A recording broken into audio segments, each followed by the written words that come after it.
Our sponsor today is 23andme.com. People are starting to look within, accessing their DNA data to understand who they are, where they are from, and how they are connected to something greater than themselves. Many people are saying. Many people are doing this. I think this is an amazing way to think about DNA, to connect something greater than yourself. The DNA journey of identity, connection, and belonging has only just begun. Historically, that has not been true of the way that people use DNA, but I'm glad that 23andMe is doing something a little bit different about it. 23andMe.com is a genetic service that provides you with DNA reports about where your DNA comes from around the world. So you can explore what percentage of your DNA comes from places like Italy, Finland, East Asia, or Africa. And now through August 3rd, you can win a genetic adventure as 23andMe.com will choose one person each day for 23 days of travel to countries based on your DNA. I am not sure. Go ahead. About the phrase genetic adventure. We can workshop that a little bit later. I think that like we should think about all the implications of such a phrase. But I'm happy that people can go on a vacation. With creating, if you're going to have a family, that's a genetic adventure for most people, right? I'm just a little afraid that if I do the 23andMe and I do get the genetic adventure, it's like, congratulations on your world tour. You get to go from this village in Poland to this village in Poland to this village in Russia, back to that village in Poland. Well, I just think genetic adventure, I mean, it sounds sort of science fiction-y, what are you doing with my gene? Are my genes going on an adventure? Will they come back normal? Or I'm going to have the proportional strength of a spider. Now that's a genetic adventure, right? It's making me think of Total Recall. All right, we should keep moving. Anyway, 23 days of travel to countries based on your DNA. Will you be one of the 23 people to win a trip and travel to locations based on your DNA? Order your DNA kit for a chance to win a trip to explore your connection to the world and travel like never before. To enter, visit 23andme.com. That's the number 23andme.com. No purchase is necessary. This is open to legal U.S. residents 18 or older. It ends August 3rd, and you must complete the 23andMe service. Visit 23andme.com/rules for a free entry. Hi, I'm Anna Marie Cox, and welcome to With Friends Like These. We have a very uncomfortable show ahead. A good show, I think. And one that has two conversations I feel really strongly about, both of which I will give you let's just go ahead, we'll call it a trigger warning. On the second half of the show, I talked to Michelle Goldberg, a writer for Slate and the New York Times, about Donald Trump and the Playboy president and women's health. And we focus a great deal on what it is like to live one's life with a president who is a admitted sexual assailant. I know many of you have some experience with that, and I just want you to be aware of that conversation in case you need to do a little self-care before or after listening. But that is our second segment. Our first segment is with Liz Cavill. She is a comprehensive sex educator in Chicago. We're going to talk to her about the Trump administration's cuts to teen pregnancy prevention programs. And the only warning I need to give you about that segment is that there is some explicit language involved and explicit scenarios. There's a little bit of discussion of sexual assault as well, but not nearly as weighty as the conversation I have with Michelle. And both those conversations are coming right up. So my first guest knows a little something about awkward conversations. And this past weekend, she woke up to the news that she would be having fewer of them. This, unlike it might come across to some of us, was bad news for Liz Cavill. She is a comprehensive sex education teacher in the Chicago area. And like the rest of us, discovered on Saturday by reading the news that the Trump administration had cut over $200 million in funding towards teen pregnancy prevention, largely to programs that studied comprehensive sex education. She is with us right now, and we're going to talk a little bit about both the need for comprehensive sex education and something that I think, Liz, you can really help us with, which is what that is actually like, what comprehensive sex education means in this day and age. But welcome to the show. Thanks so much. I'm so glad to be on here. Well, we're glad to have you. I mean, it's, one of my goals here is to sort of bring people on who can talk about what things are like on the ground out there. And that's why I'm really excited to have you. I think probably if people are listening to this show, they probably have a pretty good grasp, or at least they think they have a good grasp on why these kinds of programs are important, why comprehensive sex education is an important factor in preventing teen pregnancies and STD transmission. But I think a lot of us, maybe we don't know what these programs are really like, especially when it's doing outreach and trying to get it, as they say, at-risk youths. So I wonder if you could kind of talk us first through what it is these programs are, and then maybe we can talk about, segue pretty easily into what kind of effect you see them having. Sure. One of the best things about these grants that were cut, which were originally granted by the Obama administration, were that they were long-term grants. They were 5-year grants, which would mean that not only would the services be delivered all over the country, since the grants were federal, but then distributed through states. We would also have a lot of community-specific, but nationwide collectible data after 5 years of those programs that we could have used to better inform policymaking and sex education programs in general, because funding for these kind of things has been a political football for so long.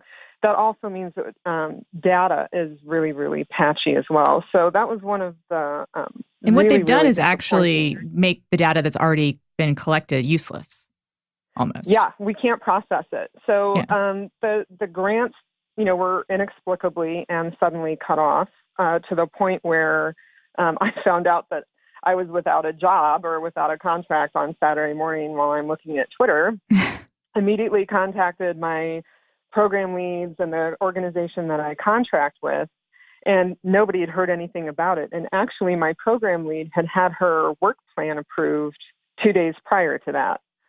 So they hadn't heard anything about it. When I forwarded them the news article, they had to chase a bunch of people on Monday and Tuesday to finally come up with a non-answer, which is a national call to all of the grant recipients tomorrow, where they're expecting to hear the big no that was originally out in the media, but not actually out to any of the organizations that got the grants in the first place.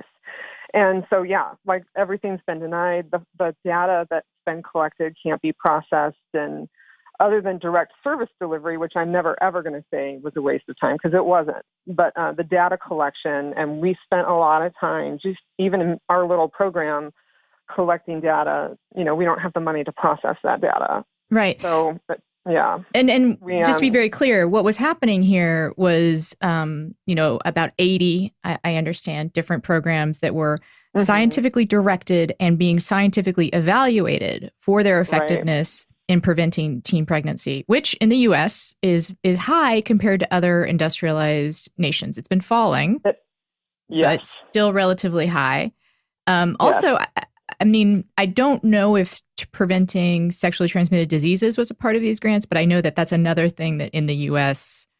we're having problems with as well. We're having real problems with that. And, a lot of these rates, STI infections and teen pregnancy, even though they're not necessarily, they're obviously not the same, but they often go hand in hand. They're often correlated. When you have increasing rates of teen pregnancy, a lot of times you also have increasing rates of STI infections.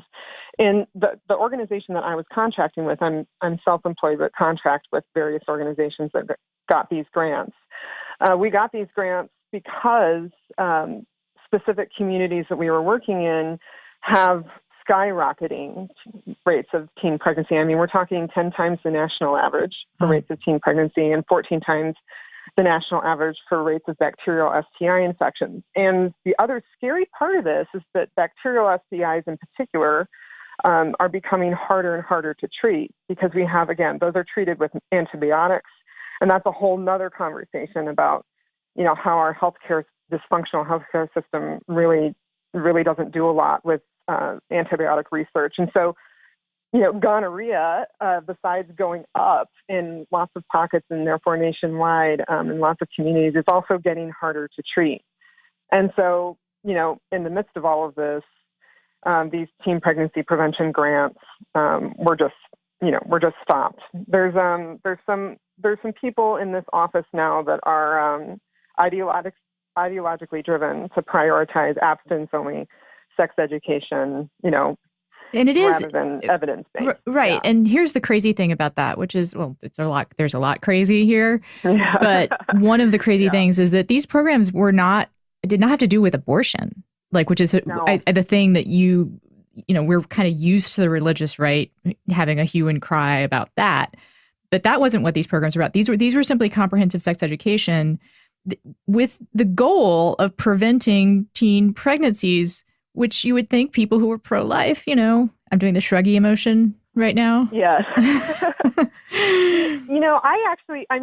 I was born and raised in a fairly rural area in downstate Illinois. And when I went to school in Iowa and got my undergrad in Iowa, and then I immediately moved overseas. And I lived overseas in England, and then I moved to New Zealand, and then I lived in Australia, which is where I first started teaching sex ed. And to be honest, when I was in Australia and I started teaching sex ed, I specialized in teaching people with disabilities. And we're talking not physical disabilities, but intellectual disabilities for sex ed. And then I come back to the States in 2008 and I look around, I'm like, what are we doing? I couldn't find a job in sex ed because nobody teaches it. And finally, the Obama administration put some money behind these grants to figure out, which programs work the best. And that was part of the whole purpose of these grants. And, now that they've been cut off, and to a large extent, the communities that I was specifically in this past spring, we're back to square one. The school that we were in really needed us to be there. And they were so happy that we were there. We were already booked to go back again next year. That's not happening anymore. And a lot of times it does, when I speak to a lot of politicians, I'm extremely active. I've spoken to Congressman Roscom. I managed to get in front of his face in January. He's very conservative. And I know that this comes out of an ideological position that I have a lot of familiarity with. I grew up in a rural area. I grew up in an evangelical church. I understand the language. I understand the philosophy.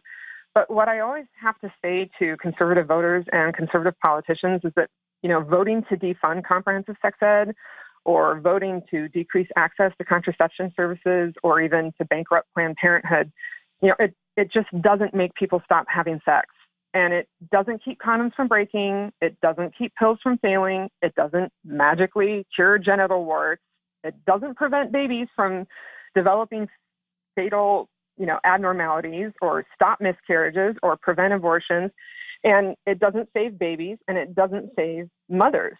And in a lot of cases, we have mountains of data. We have mountains of data from all around the world to show that decreasing access to comprehensive sex ed and contraception programs actually increases abortion rates, increases rates of teen pregnancy. And so, a pro-life vote, as we understand it in the American political landscape, it actually produces the opposite effects. The AP style book recently suggested that reporters stop using pro-life and start using anti-abortion, which I think is a better description. But it's still not a good description of what this policy is. It's not anti-abortion. This is in some ways a pro-abortion policy. To say that cutting teen pregnancy prevention programs, you are acting to increase pregnancies and increase abortions. Yeah, absolutely. I mean, in the last school that I was at in the Chicagoland area, so we're not even talking like in rural West Virginia. We're talking Chicago suburbs, right? And, Illinois has some of the most, quote unquote, liberal abortion laws in the country. And we still have a Democratic majority in our state legislature. And, we do have a historically uncooperative governor. But even with all that being said, we still have pockets in and around Chicago, not even, rural downstate, that, the students that I was teaching, the nearest Planned Parenthood for them is over an hour away. And so I can stand up in class, and I do, and I talk about all of the different contraception and STI prevention options that are technically available, but in practical terms, the only real choice that these students had was a condom vending machine in the local 7-Eleven, which is what they were using, and I think if I can just say about this larger political football that ends up filtering down into these really, really bizarre, backward policy-making decisions, I think a lot of times, these bitter political conversations about kind of what some people call identity politics, which I have to deal with all the time in my job. I mean, we're talking about gay rights and reproductive choice and sex education, misogyny, trans bathroom bills.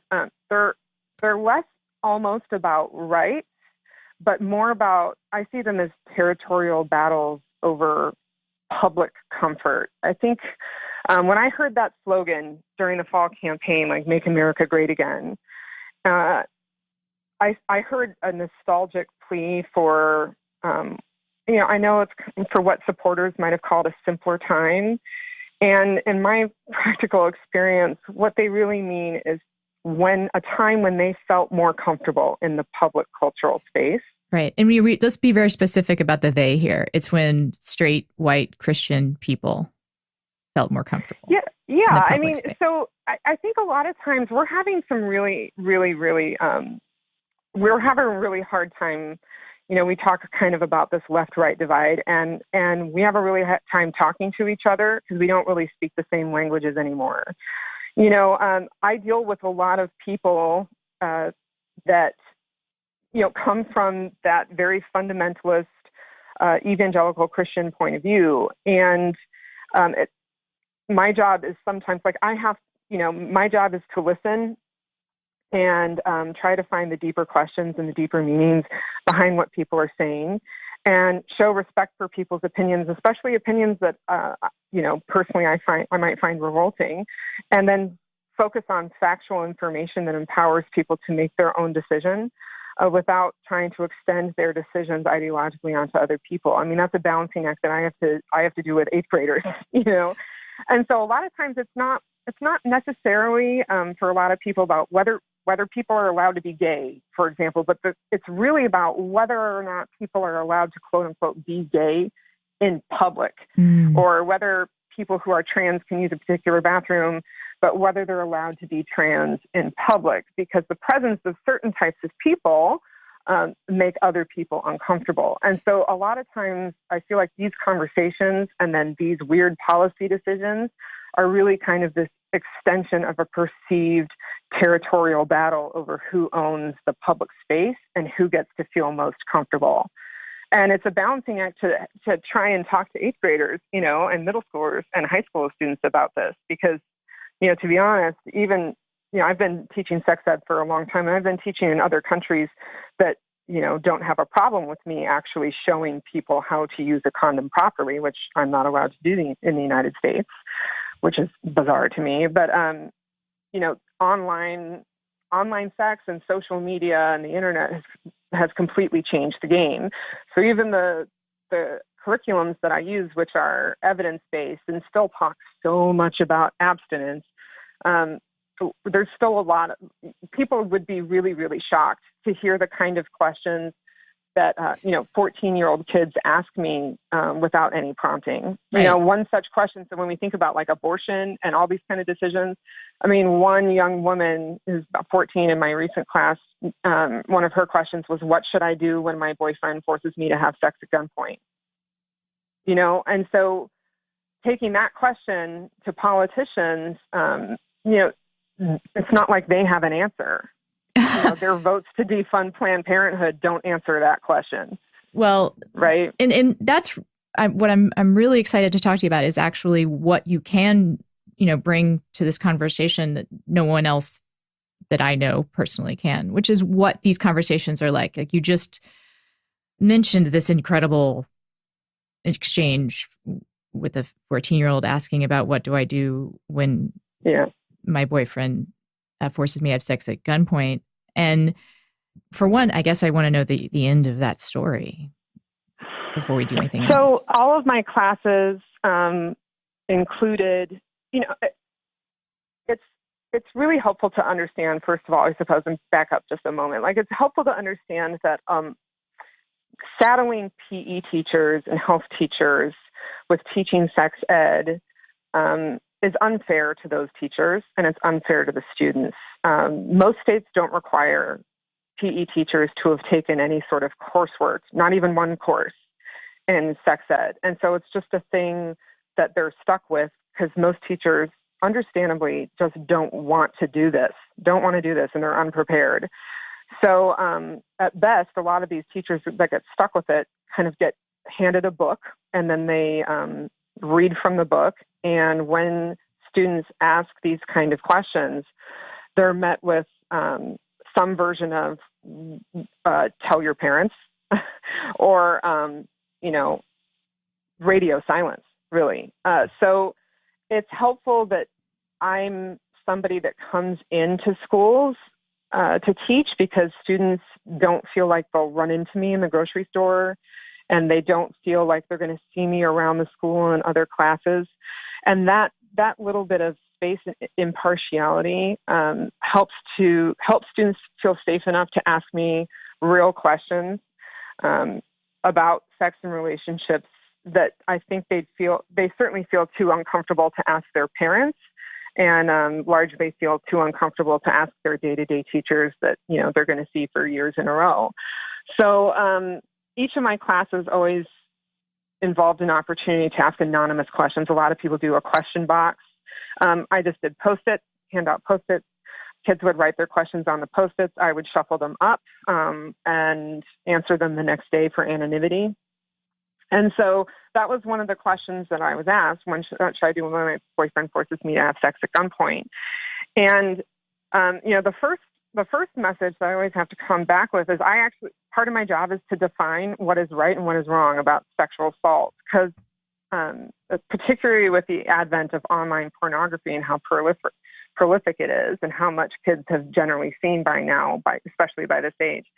A lot of students don't understand what is and is not okay, like just according to the arcane laws that we already do have. Like literally what is legal and not legal. They don't understand Right. that. No, they don't. Stop wasting your time pricing flights and hotels at the same old sites. There is a much better way to buy business travel. The only site you need is upside.com. You know what I'm realizing? I'm sorry to interrupt. You know what I'm realizing? That Upside, it's both like there's an upside to using this service, like an upside to saving money, but also it's up, like it's up in the air for flights. It's the upside. You know what I mean? John's here now. Yes, that was searing analysis. Continue, Anna. I apologize for John's, tenor.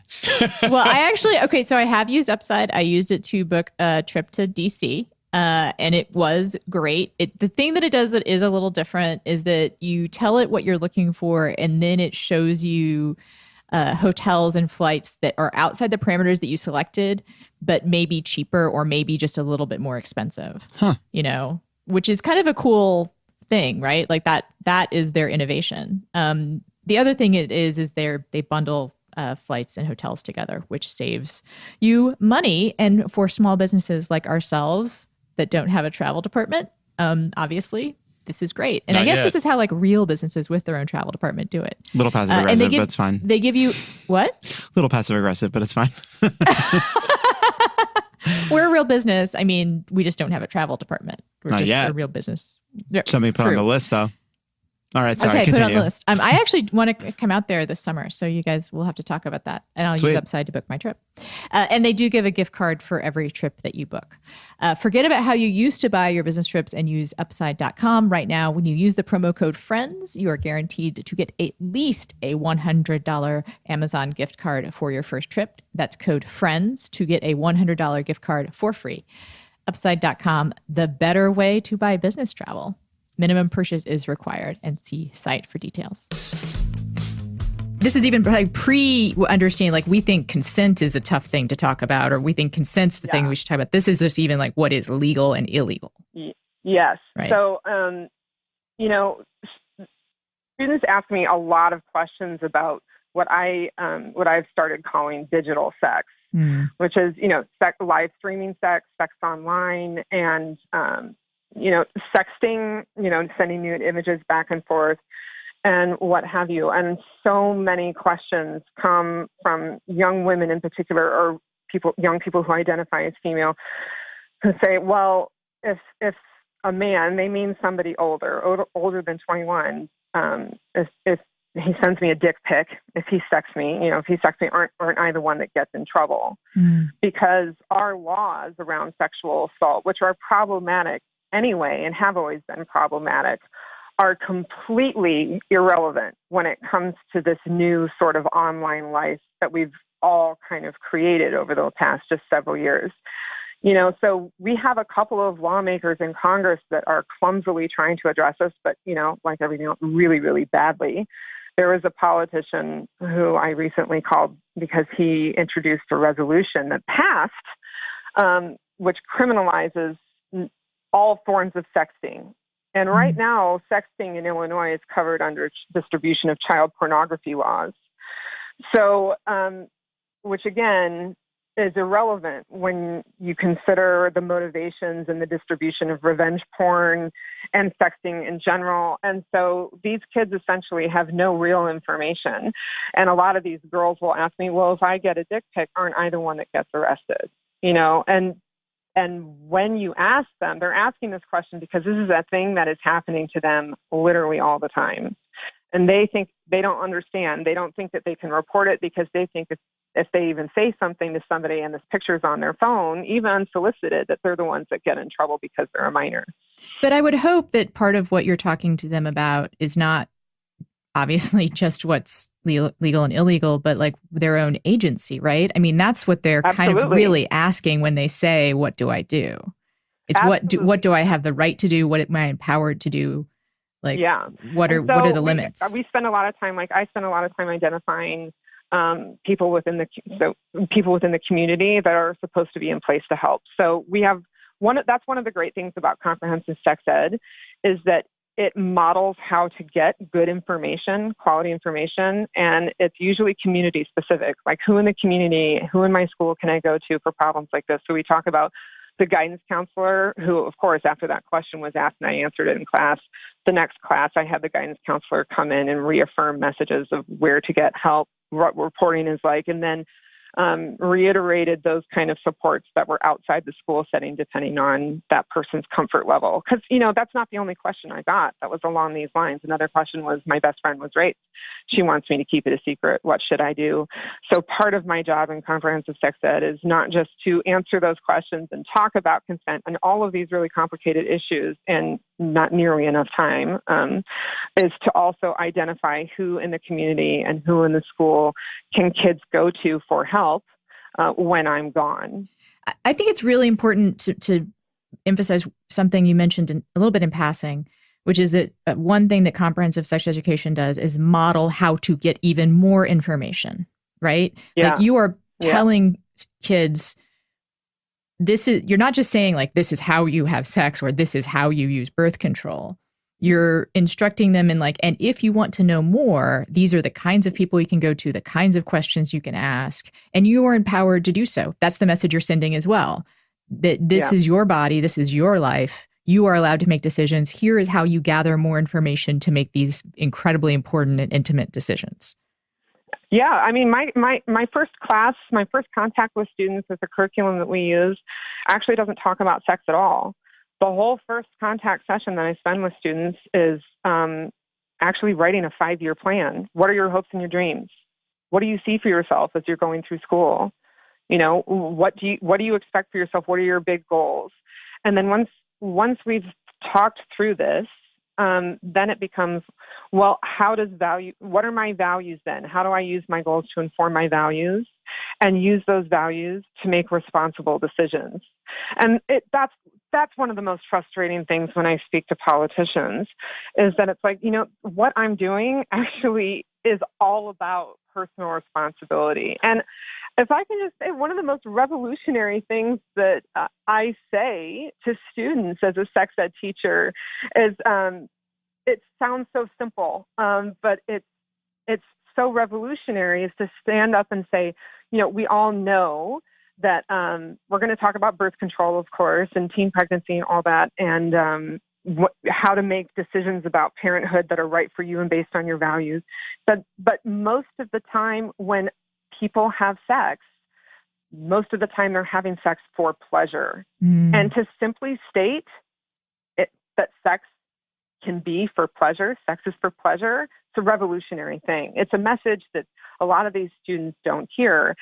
And in terms, if we're talking about sexual assault and we're talking about some of the expectations that are on young people that are now informed by a lot of this hardcore pornography that they're seeing but not necessarily understanding, that message in and of itself is missing. And they're not, these kids don't understand that sex is supposed to be a choice, and it's supposed to be a choice, and it's supposed to feel good. And if it's not a choice, and if it doesn't feel good, we need to talk about that, why that is. I think it's so interesting to emphasize this part about agency and choice and making decisions based on one's values, because in a weird way, like what abstinence-only education does, I mean, we can sort of, if you don't do any education at all, you're definitely not modeling how to move forward in the world, right? But if you do abstinence-based education around sex, you're saying to people in some ways, don't know more than this. Here are the limits of what you can know. It's a way of looking at the world that gets modeled for them that's totally different and shuts down exploration and agency and curiosity. Exactly. And, I think one of my favorite things to tell adults, because I firmly believe that, there's a lot of work to do in this country about sex ed, but I firmly believe that sex ed should be offered, comprehensive sex ed should be free, and it should be offered in schools, and, generally speaking, much earlier than we tend to offer it here, based on age-appropriate chunks. But there should also be evening sessions and for parents to attend so that they know what's in the program. And, just as an aside, anytime I'll go to a bar and meet my friends, if people around me, and if it's crowded and hear, me talking to my friends about what I do or what something crazy that happened at work, 9 times out of 10, adults will hear me and say, "Wait, are you a sex ed teacher?" And I say, "Yes." And I have a line within 5 minutes of adults asking me questions because they don't know. Adults don't know. You know what? Maybe we should do, I just had an idea. Like, we know what we were going to do. We're going to have you back and answer some questions from listeners. I would love to do that. We're going to definitely do that. That is, because I think that you're right. I think that there is definitely room in this world for adult sex education. What questions do you get from adults? There's kind of like 2 categories of questions. There's what I call the tried and true questions, the questions that have literally never changed for like 60 years, which is, how much is too much masturbation? Have you made anything sore? I imagine that would be like the thing to respond. I'm like, well, if it's not impeding your daily life, and if you're not going to the ER with friction burns, then generally speaking. All right. Okay. That will cut off. And the way to, it's like some people do X, other people do X, and you get the right to decide what's best for you. Right. Right. So, but that's one of the questions that I get all the time. Can I get pregnant on my period? Oh, really? Yeah. Can I get pregnant can a person get pregnant just the first time they have sex? Wow. So those are what I call the old and tried and true questions that have always been around and I expect to always have to answer. Right. One of the other questions, one of the more complicated questions, and one that is frankly lacking from public discourse in general, is it possible for guys to be raped by a girl? Which gets into a complex conversation because a lot of sexual assault, for men is hardly ever reported. I mean, it's hardly ever reported in general, but especially for male victims of sexual assault perpetrated by women, it's hardly ever reported. And that's a complicated question to answer. I imagine at a bar, it's especially complicated. I wouldn't want to. Yeah, especially because a lot of times, so when we're just even speaking about physical anatomy, a lot of times, it's just really interesting to see how people think of sex. So it's like, well, if I got hard enough, during the sex, when I was raped, then maybe it wasn't rape because I was aroused. And so there's a very complicated conversation that I end up having when people ask me that question about, we have kind of a penis-centric culture here to kind of broaden the conversation of what rape and sexual assault actually means, irregardless of whether or not there was physical arousal. Yeah, my understanding, by the way, just so in case people listening don't know, my understanding is that physical reactions aren't, they're physical. So It doesn't have any bearing on whether or not there's consent, because just because your body has a reaction to something, that doesn't mean you have given informed. Exactly. I mean, consent. And the easiest way for me to answer that question is to say your brain is in charge of the decision. Yeah. Your body doesn't determine the answer. Right. So if your brain, if you had decided, no, if it was unwanted activity, it doesn't really matter what your body did in and of itself. Your brain is the one that matters. The decision that you made yourself. Yeah. Your heart continued to pump. Was that consent? Like, you continued to breathe. Like, does that mean you didn't consent? Yeah. Right. Yeah, exactly. So. And then, so other conversations like, if you have anal sex, but not vaginal sex, then are you still a virgin? Isn't that a philosophical question? Not a, like, real... Virginity in and of itself, it's one of those things that seems so simple, like, yes, but it's not. It's really complicated. And one of the most interesting series of questions to ask young people, I'll usually start by saying, like, okay, if you French kiss somebody, have you lost your virginity? And the kids look at me like, I'm an idiot. No, what are you talking about? And then I'm like, well, okay, so, people don't really use first base, second base stuff anymore. It's like, if there's dry humping, clothes off. Has somebody lost their virginity? Well, no, nobody, And then I say, well, what about vaginal sex? Penis and vagina sex. Has somebody lost their virginity? He said, well, yeah. Like, well, what about oral sex? And then the class erupts in a bitter disagreement about whether or not that constitutes losing a virginity. And it's even more complicated than that with anal sex. And then, of course, especially now, I'll say, well, okay, so let's say people are having sex over their phones. Did somebody lose their virginity?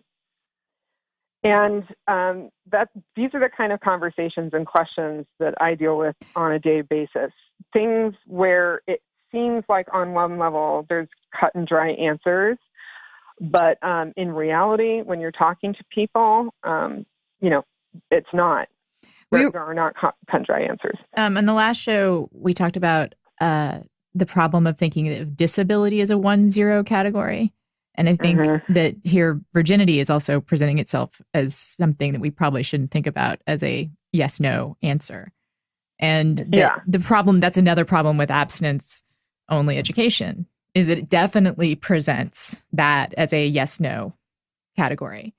And it communicates to, and the problem with that is it communicates to students that you can do all these other things, right? Like, yeah. And that's what's happening. Yeah, right. That is exactly what's happening. Yeah.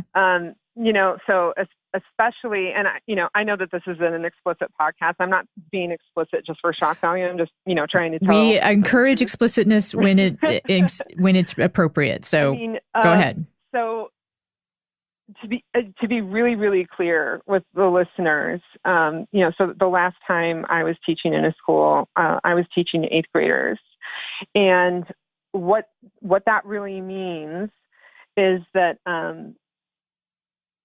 it used to be a lot easier to hide sex and hide the truth from kids, but and from young people, simply because it used to be like a Playboy magazine that you could stash in your bowling bag or whatever. And now we have Google, and it's completely changed the game. So my typical students, the vast majority, have already watched, by the time they start talking to me, a tremendous amount of hardcore pornography. Mm-hmm. And these young people don't have the life experience or the maturity to understand that there is a fundamental difference between sex for entertainment and sex in real life. And so I talk to students who believe themselves to be very sexually aware and sexually knowledgeable because they've seen hours of cum shots to the face and group sex and especially anal sex. And rough And sex, at the same and sex that time- seems forced, sex that seems Yeah. that it as though it's not consensual. Right. And then, but they don't understand. They still also think that you can get pregnant from oral sex. Right. So that's why, like, even comprehensive sex ed, when I first started teaching it, what I used to teach is still relevant. I mean, the facts don't really change. There's a whole nother area here where even 10 years ago, what counted for comprehensive sex ed is just not going to cut it, because there's a lot of young people falling into this gap of believing themselves to know a lot about sex. And on one level they do, but on another hand, there's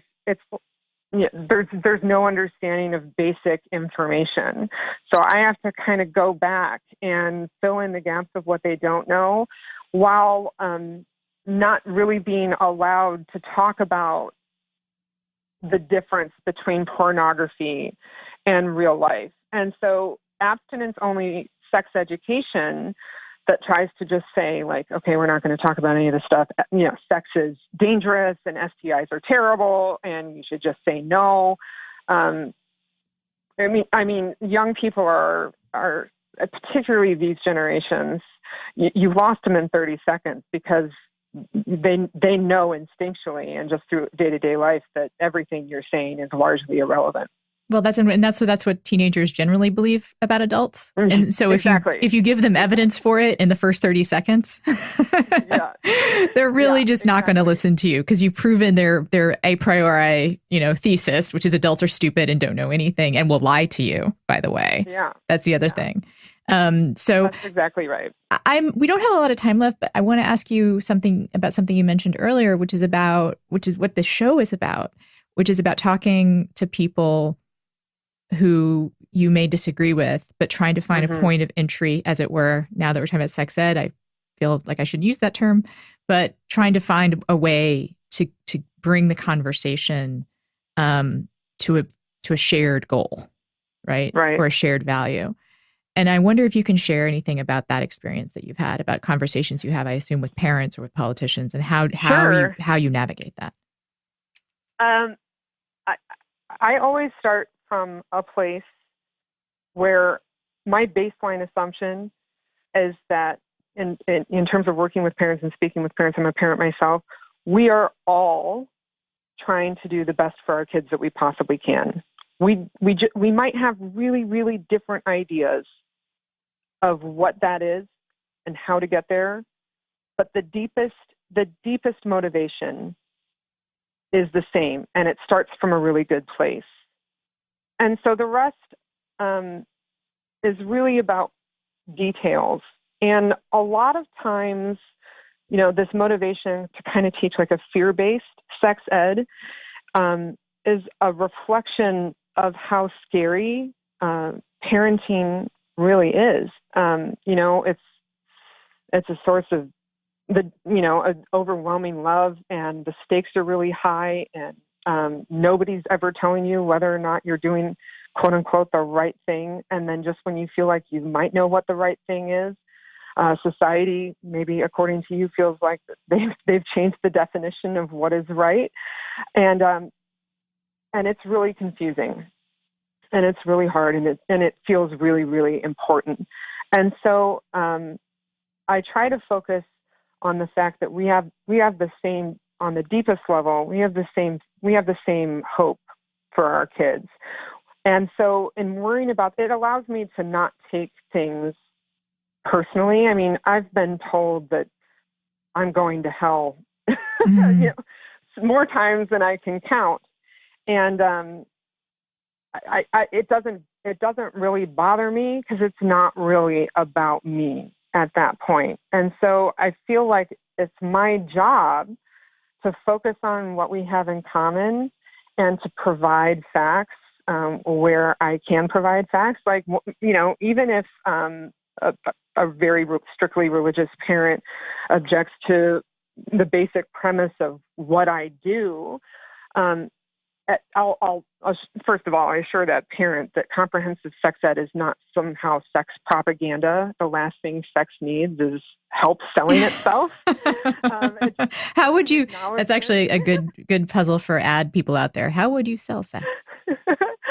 It's really just an acknowledgement that some young people do, for whatever reason, have sex, and in those situations, this information would be helpful.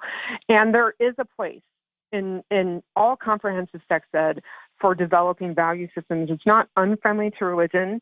If religion is deeply held to a person and it informs their personal values, it's good to have the information in a sex ed class, in a comprehensive sex ed class, to reaffirm those values. And I always tell parents, like, look, yeah, maybe some facts and assumptions and even personal values will be tested in my class, but it's way better for those to be tested in my class than when you're half naked in the back seat of a car.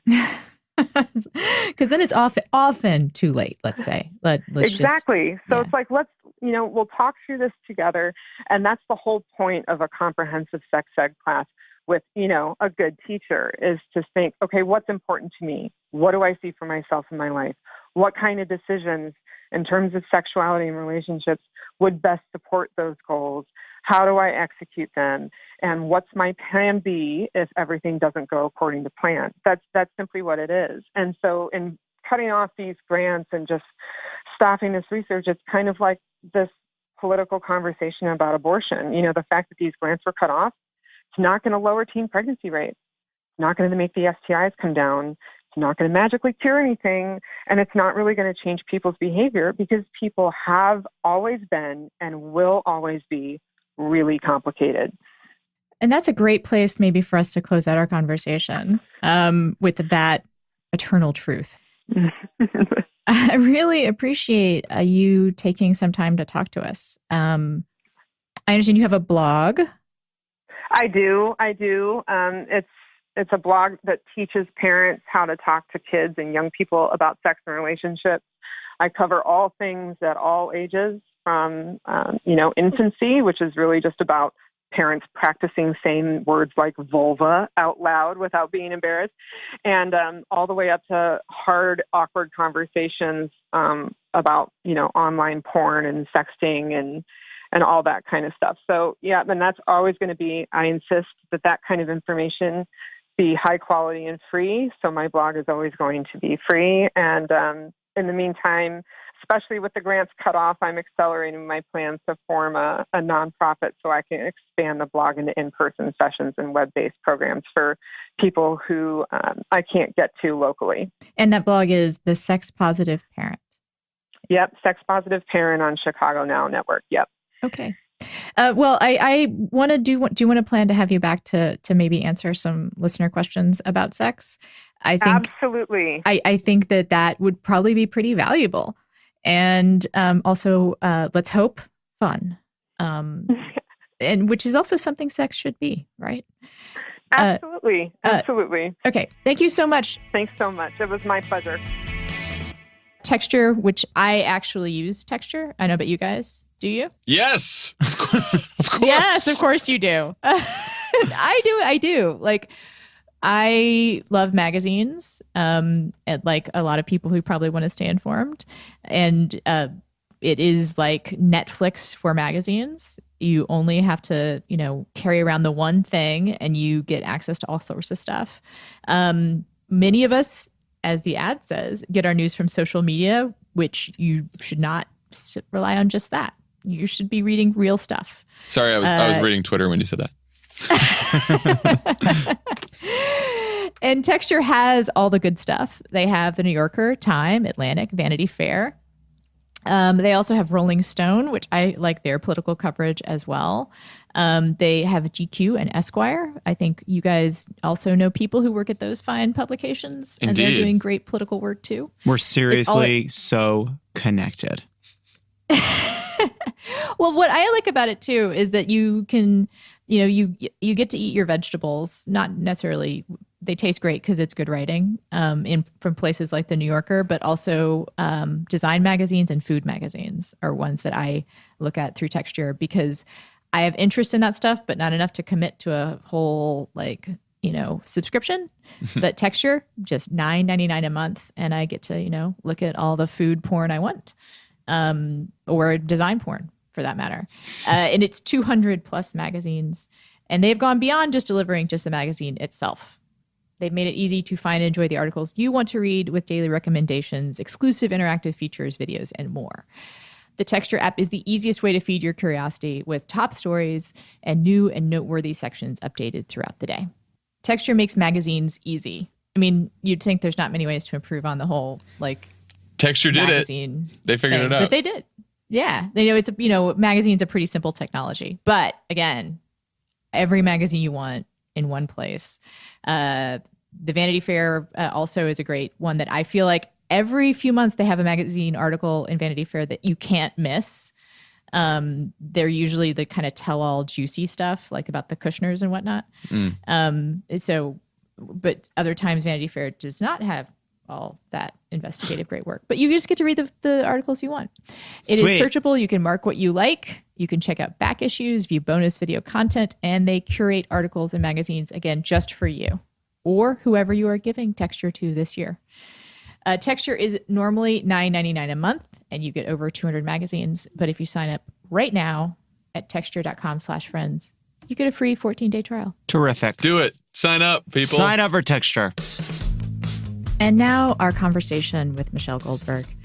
Again, we're going to talk a lot about sexual assault in this segment. So if there's anything you need to do to take care of yourself regarding that, please do it. And of course, I want to remind everyone that if you have any experience with sexual assault, there is help out there. You are not alone. You can call RAINN at 800-656-4673. And you can also use their chat on the RAINN website, which is rainn.org, RAINN.org. And also there's the crisis text line. You can text TWT to 741-741. Well, welcome to the show, Michelle Goldberg. Oh, thank you for having me. So you're a writer for Slate and for the New York Times. And I wanted to have you on when I read your piece in the Times this weekend about the Playboy president and women's health. Because one of the things that you point out that I still kind of wrestle with myself is that this is probably the most libidinous president of modern times, which is quite saying something, right? I mean, he's got competition, but I do think he wins it. And we're entering into, I think, a level of repression, a level of repression to women's health that I don't have in my personal political memory. And how do we square those things? Right. And I think that in a way, the fact that he is so licentious and, kind of that nobody thinks of Donald Trump as a theocrat or a Puritan, in a way, it almost becomes a weird sort of cover for all the damage that his administration is doing to reproductive health, right? Like, I think if you had President Mike Pence, the kind of war on women's health and the war on not just abortion access, but birth control access would make a lot more intuitive sense to people. But it's like you said, I mean, it's just this bizarre irony that you have this president who is, literally the first American president to appear in a softcore porn film, somebody who tried to negotiate for his second wife to pose nude for Playboy, who won't answer questions about whether or not he's ever paid for an abortion, who calls the struggle to avoid STDs his personal Vietnam. Who talks about the women in his life, including his daughter, in incredibly explicit sexual terms. Right, who kind of can't speak about women in any way except kind of relative fuckability. Who spoke about the breasts of his infant daughter. I mean, right, this is the most kind of disgustingly predatory, not just president, but really one of the most disgustingly predatory men in public life in America, period. And, he's obviously someone who does not object to non-procreative sex. He's obviously someone who doesn't want to roll back the sexual revolution. For himself, at least, right?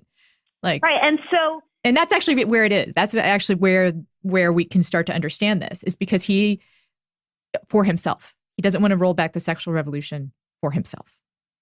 Well, I just think he doesn't.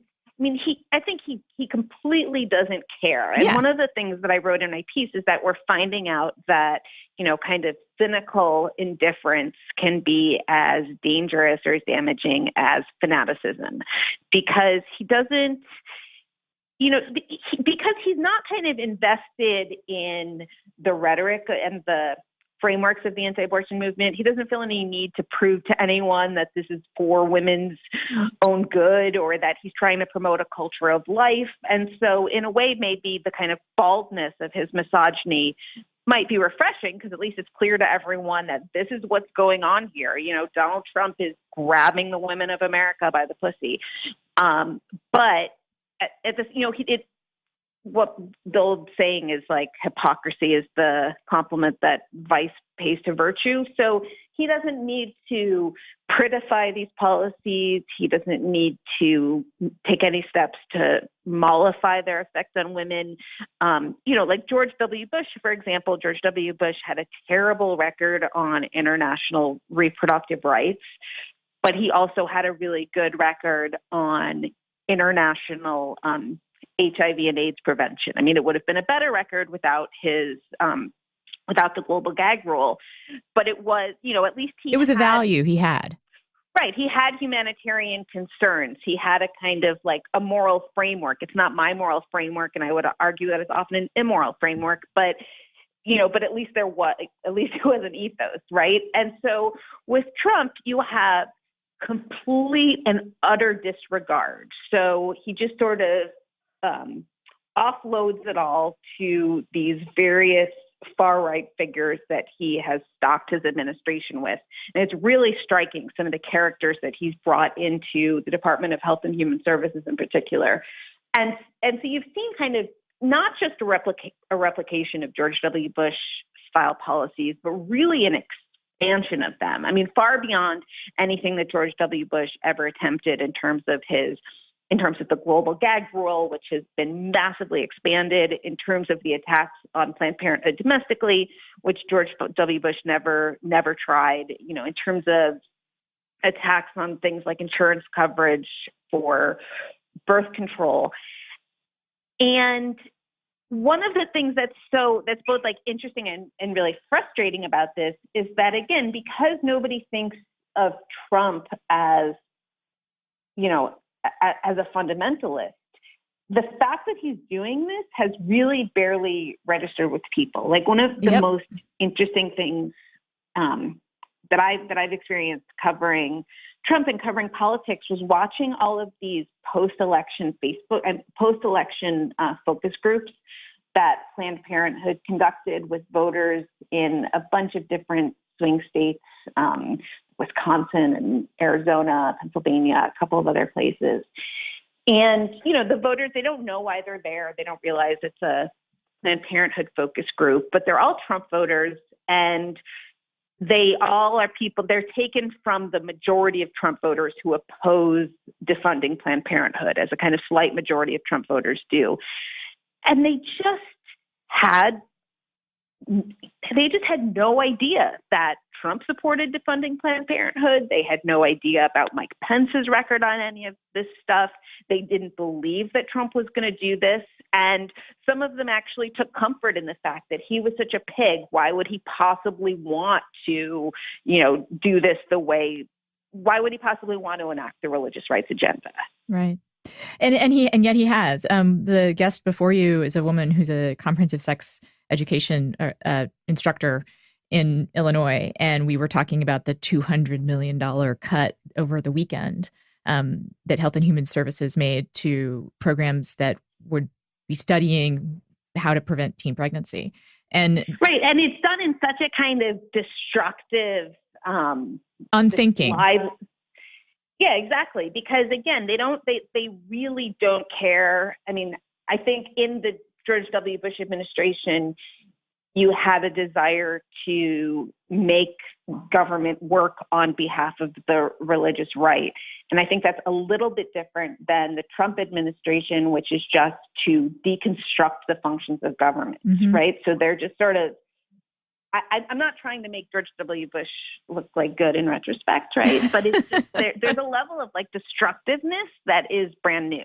Yeah, I mean, and nihilism is what I've been calling it ever since the primaries. I mean, it's a nihilistic view of government, and it is bleeding into, for lack of a better word, almost every facet of its administration. Even someone like Price or Pence, who themselves probably have more of a George W. Bush view of the world, I think have adopted this idea that we're just going to get rid of everything we don't like, and who cares about the consequences, even though the consequences are really, really fucking clear, and especially when it comes to cutting teen pregnancy prevention, right? Like, I don't think that there's a person in the world that wouldn't recognize that there are direct consequences from that. You don't stop teens from having sex by getting rid of these programs. Right. But although I think that it's important I think it's important to understand that I don't really think that their goal is to, and not just Trump. I mean, it's obviously not Trump's goal to get teenagers to stop having sex, but even people who actually specifically don't teenagers, he would like to have sex with them himself. Right. But, But anyway. I think that, even the religious right, it's not really their goal so much to get teenagers to stop having sex or even really to reduce the number of abortions in this country as it is to have government affirm and reify their values and, kind of punish people who don't abide by those values and create that hierarchy of values. And, some people are more open to this and some people are less open about this. But, if the choice is between improving sexual health and improving sexual and reproductive health, or kind of declaring America as a Christian nation with Christian values, it's really clear where their goals are. I actually think it's even more nihilistic than that at this point. I think I think it has more to do with dominance and punishment than it even has to do with Christianity. At least not a Christianity I'm familiar with. That especially when you think about this incredibly unthinking cuts that they're making and the kind of policies they're enacting without care. It is not even about declaring America a Christian nation. It's just punishing. It's just punishing the people who believe otherwise. And I think, that way is in the problem with that way of thinking. And one of the reasons why in this incredibly vague way, I still think a President Pence would be marginally better for the world is that in a Trump administration with the Trump ethos, there's nothing to negotiate with. There's no there to hold on to say, this is a shared value of ours. Let's work towards it. It's just empty. Right. And there's also, and there's no truth. So there's no kind of empirical, you can't refer to, this program works, this program didn't work. You can't kind of shame someone for increasing teen pregnancy or increasing the number of abortions because there's no concern with any sort of tangible outcomes. Right. And no agreement about even, what is actually happening, right? I mean, I could imagine Trump looking at us with a straight face, or not looking at us, but claiming with a straight face that he's improved, that he's boosted funding for reproductive health. Yeah, I can believe that will happen too. He looks in the camera and lies to us all the time. I am talking to Michelle Goldberg, who's a writer for Slate and the New York Times. We're discussing her recent piece about the Playboy president and women's health. I have really found a lot of solace, let's say, in some of your writing about Trump and sexual assault. You and I have talked a little bit about this before. I'm really happy to hear that because I sort of, as we all, I think everybody's kind of groping towards like, what is their role in this like strange, terrible, dystopian hell that we've been living in for the past 7 months. And I feel like the one niche I can fit into, or the one little need I can maybe try to serve, is to like try to give voice to so many people's like abject, unceasing horror at what is happening, which I still feel like hasn't been adequately expressed or processed, right? I mean, it's just, we're in the middle of this inconceivable nightmare.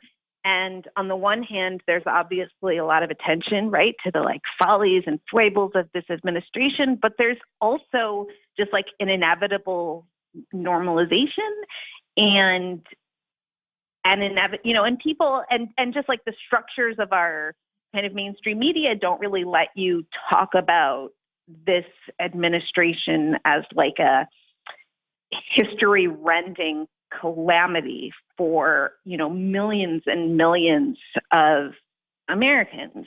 And again, to me, I'm constantly shocked that this is happening, that this is being allowed to happen. And, and I know a lot of other people are too. And I want to just be real specific about one little corner of that calamity. I think it's a calamity on many different levels. It's an ongoing horror on many different levels. But this specifically is that we have a self-admitted sexual assailant in office. Yeah, right? No, absolutely. And that we're expected to, it is such a daily ongoing insult and kind of an obscenity that we're supposed to kind of act as if the dignity of the office has rubbed off on him, as opposed to kind of him completely undermining the dignity of the office. I mean, this is like, this is a garbage person, right? This is like one of the lowest, most despicable people in the country. He's someone I wouldn't leave alone with my 2-year-old daughter. Right. And it's just, and again, it's just like, it's such an ongoing insult. And it's an insult that then is reinforced both by the sort of like, both by the blatant live misogyny of his policies and also by the fact that, part of his administration is to declare, we don't have to kind of pretend to be concerned about women's equality anymore, right? We don't have to invite women to sit in on the committees that are going to attempt to rewrite the entire healthcare system. You see, it's such a profound backlash, right? He both kind of embodies the backlash and furthers it. And it's this astonishing thing to have felt like we were on the cusp of being almost equal citizens in this country or moving towards equality in this country, and to find ourselves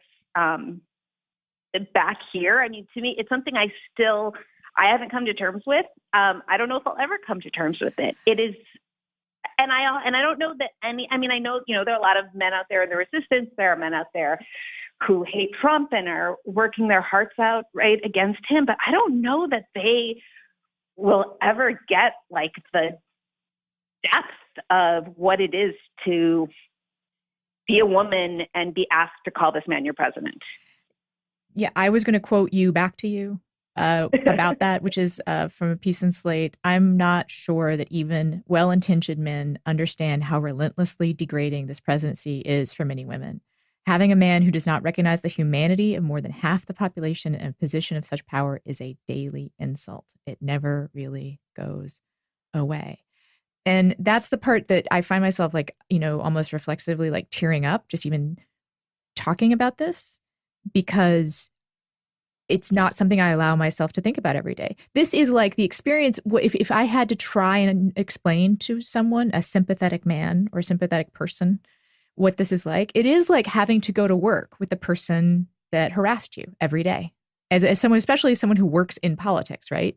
Right. Like this is having to go to work, having to be in the same office, the same virtual office as a person who is a sexual assailant. And you have to do it every day. And what that means on a practical level is that you literally can't think about it. Like for me, at least, like how would you function, right? Like I can't allow myself to contemplate that part of him too often, or else it would. Yeah, I guess my problem is that I think about it all the time. I think about it all the time, and I'm just like constantly aghast that that people are sort of going about their lives, even though I also go about my life as if everything is normal. But the fact that life goes on as if everything is normal when this thing is happening is something that I don't know if I'll ever be able to get over. And I've been thinking a lot lately about like whether there is ever any way past this, like how, or should there be a way past it? I don't know. I mean, I don't think so. Right. It's never going to not be true. Right. But I think like, how do you deal with it as a country? I mean, and I feel like the way that, eventually, who knows if this will happen, but if this country is ever going to, like really be a nation again. And just to go on a tangent for a second, I mean, one of the things that is so maddening to me is that we're constantly talking about the feelings of like all the people who wear, fuck your feelings t-shirts. We're constantly talking about the feelings of these angry, dislocated white Trump supporters. And we never are really talking about the feelings of the majority of the country that is aghast at what is happening. And so eventually I think those people's feelings are going to have to be given some sort of primacy, whether that means like, congressional hearings or like a Truth and Reconciliation Commission. I mean, I've been thinking about how other countries have dealt with great national shame and have sort of integrated them into their self-understanding and moved past them. And I think that something like that will have to happen, but that will require everybody, that will require not a total consensus, but a broad consensus about what a terrible moment in our history this is. I'm not optimistic. I mean, I interviewed Trevor Noah once, and he mentioned how racism in the U.S., even as a biracial South African himself, race in the U.S. confounds him, and it blows his mind that we've never had a reconciliation about the Civil War, for instance. That like that's just a thing in history that we teach people, that we teach kids, but we've never had a national attempt to come together about it, whereas that's almost an obsession in South Africa, right? Right. Like that they work on that as a country, like to, varying degrees of success, whatever, but it's recognized as something that they need to do. And we just, argue about whether or not it should be, we're still arguing about fucking statues and right. flags. Right. And whether or not it should be honored and celebrated, and whether or not the Confederacy should be honored and celebrated. Right. So if we can't get it together about the Civil War, I'm not optimistic about the Trump presidency. But maybe, I mean, if things get bad enough. Well, I would say I'm not necessarily optimistic either, but I'm not optimistic about the kind of contrary scenario, which is the country like lumbering on with this degree of mutual loathing and suspicion and kind of irreconcilable realities. Well, let's talk a little bit about about reconciliation here, or because the thing that that grabbed my attention and my imagination in your piece was, I'm not even sure a well-intentioned man can understand. How would we begin to help people? And I don't think it's just men, by the way. I think there are a lot of women who don't really understand how degrading it can be to some women, this experience. What do you think is a way to bring, let's call it let's consider whoever it is we're talking to be well-intentioned, right? Let's assume that. How do we communicate the level of degradation and insult that's happening on a daily basis? God. I mean, I have no idea. I mean, I try my best in my writing, but the thing that I find so difficult and that makes me like really despair for this country is when I talk to conservatives, including conservative women, and I talk about, what a humiliation it is to have this man as president and how maddening it is and, how it feels like an occupation. And they will, and you've probably heard this too, they will invariably say like, well, that's how we felt under Barack Obama. And I actually think that that's true, right? That emotional symmetry is true, even though there's no analogy in reality. But I think that to realize like, oh my God, under our, decent and urbane Black president, you felt this degree of dispossession and degradation and horror. It just makes me think that there is nothing that binds us as citizens. Yeah, because they're either I don't want to say they're lying, because you're right. Like there's an emotional truth there, but the symmetry seems off to me, I have to say. Like, well, the symmetry seems off in that, like, a lot of what you believe about Obama, if you believe that Obama, was a Muslim or had dubious foreign entanglements or, all the things that people believe about Obama, that stuff's not true, right? But their sense of him as a kind of hostile force, as someone whose very presence in the White House like sullies it, I think that they did feel that way, and realizing like, oh my God, they felt like this about Barack Obama, like makes me think even worse of them than I did before. But at the same time, it also is incredibly tragic, right? Because if they really felt this level of horror, what is there for us to come together on, right? Yeah, no, I really don't know. I think that, and it's like, how do we, right? Is every single election going to be this like existential contest between, feelings of like mutual of like total kind of annihilation and subjugation? I don't know what you do with that. And which is again, I think, but then again, I think that I'm not sure how many people we're talking about, right? Like there was when Richard Nixon was impeached, I think there was 22 or 24% of the population still supported him. And that's about the percentage of the population that strongly supports Donald Trump. And so I don't think ultimately that it's a majority of the population. I just think it's the part of the population that, because of a lot of accidents of geography as well as like deliberate political maneuvering, it's the segment of the population that controls everything. And I get your point. I also worry, though, that sometimes, depth can make up for breadth. And that what is happening is that segment of the population that felt so violated by Obama's presence is just getting angrier and angrier and angrier and more set in their belief system that is supporting Trump. Yeah, no, I think that that's certainly, I think that that's true. And, and again, they're like dispersed in such a way that they end up having a huge amount of sway, right? They basically control every lever of federal power right now. But I think that like in terms of, the ultimate fate of the country, the problem is that the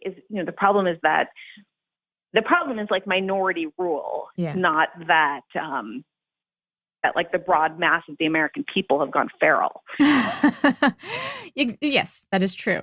I don't know if it's worth coming back to my original question for this segment, which is that how do you get someone who is well-intentioned to understand what this experience is like? I don't know, because it's hard. It's really hard for me to, I guess, well-intentioned towards who, you know what I mean? Like, I kind of feel like it's hard for me to imagine because so much of what Trump offers his supporters is the fact that he, humiliates their perceived enemies and makes them feel like scared and powerless and ashamed. It's really hard for me. It's hard for me to imagine a kind of a Trump supporter who is well-intentioned towards the people who hate Trump. I'm actually even thinking about a non-Trump supporter. I'm just even thinking about like men that I know who support me, who support you, mm-hmm. who are, feminists, perhaps they can, in however definition you want to use. That times, I'm pretty sure that many of them don't even understand that daily insult part of this. Yeah, I think that's true. And I don't know that we can really expect them to. I mean, I think that like my husband, for example, is a mensch and he works in politics and, finds Trump, intolerable. But I just think there's parts of the experience that he will never viscerally understand. And I don't know. I don't really even feel that invested in kind of making him viscerally understand it. I mean, I don't know. I mean, I guess the only reason I think it's a valuable thing to do or think about is because I think that like sometimes like with my husband who doesn't like Trump, who understands all the bad things, right? Is a good guy, one of the good guys. I think sometimes he even sees like my reactions and he doesn't reject them or try and, diminish them in any way. But I think it's hard for someone like him, even well-meaning and all the meaning that well-meaning has, to get it. And maybe this is just a question about the difference between men and women in the society we live in, and they can never understand. But I think about it sometimes because that's where so much of my passion comes from about this. And I wish I could give that. Right. I know what you mean. Else. Like, yeah, you wish that you could just sort of like put somebody in your head for a few minutes and kind of like convey the experience, because it's a very difficult thing to explain to someone in words.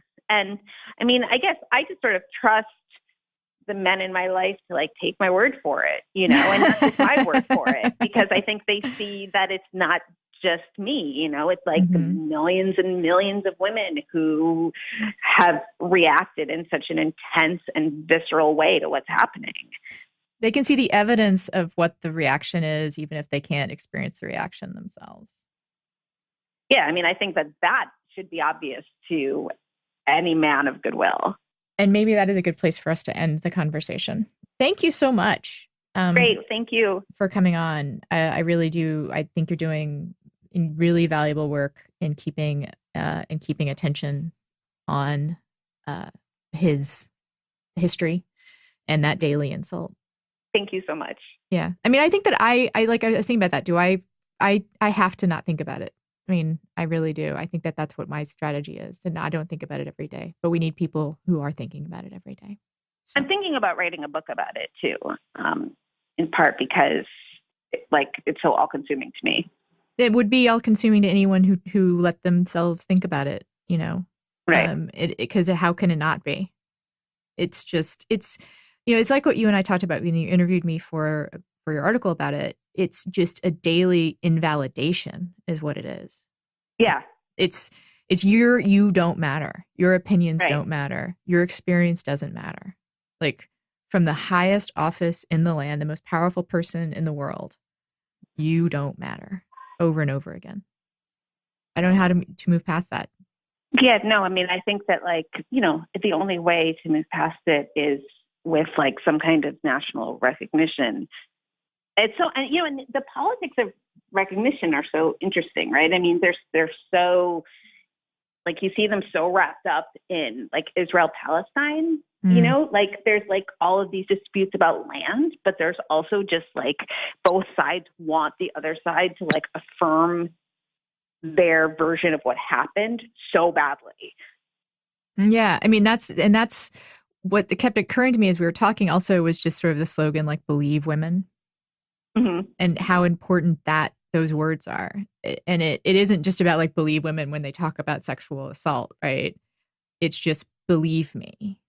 Believe me when I tell you, know that my experience is real, acknowledge that I matter. Yeah. Because it's historically that has not always been the case. Yeah, I mean, that's why I can't think about this all the time. If I thought about it, I mean, it is all consuming. Thank you so much. Well, thank you so much. And that is the end of our show.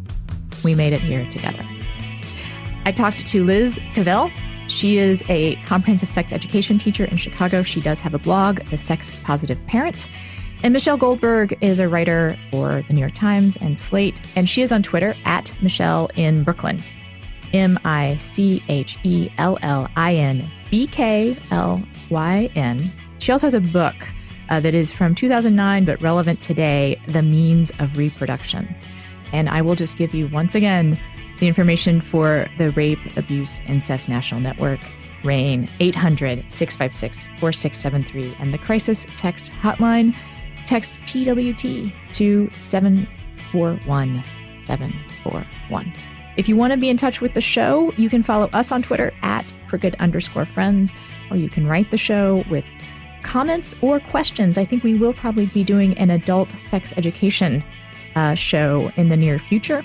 And that email is withfriendslikepod@gmail.com.